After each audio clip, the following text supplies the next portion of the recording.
This is a reading of Holes, chapter 34. The sun was almost directly overhead. He figured he could walk no more than another hour, maybe two, before he had to turn back. It seemed pointless. He could see there was nothing ahead of him, nothing but emptiness. He was hot, tired, hungry, and most of all, thirsty. Maybe he would just turn around now. Maybe he'd already gone halfway and didn't know it. Then, looking around, he saw a pool of water less than 100 yards away from where he was standing. He closed his eyes and opened them to make sure he wasn't imagining it. The pool was still there. He hurried toward it. The pool hurried away from him, moving as he moved, stopping when he stopped. There wasn't any water. It was a mirage caused by the shimmering waves of heat rising off the dry ground. He kept walking. He still carried the empty sack of sunflower seeds. He didn't know if he might find something to put in it. After a while, he thought he could make out the shapes of the mountains through the haze.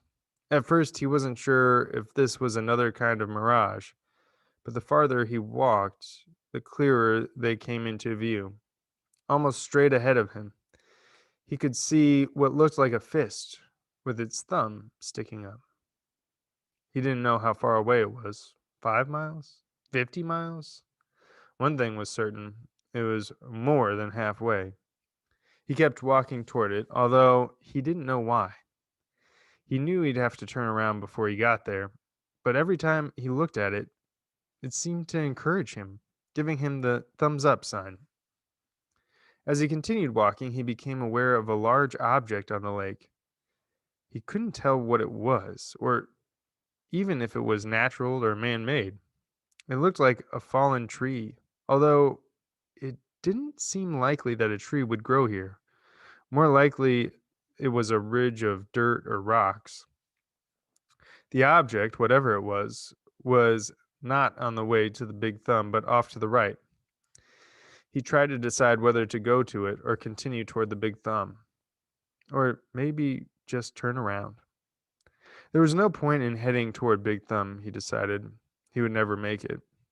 For all he knew, it was like chasing the moon, but he could make it to the mysterious object.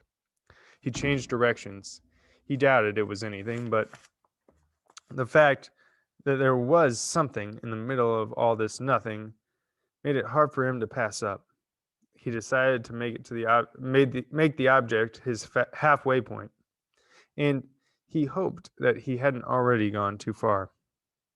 He laughed at himself when he saw what it was. It was a boat, or part of a boat anyway. It struck him as funny to see a boat in the middle of this dry and barren wasteland. But after all, he realized this was once a lake.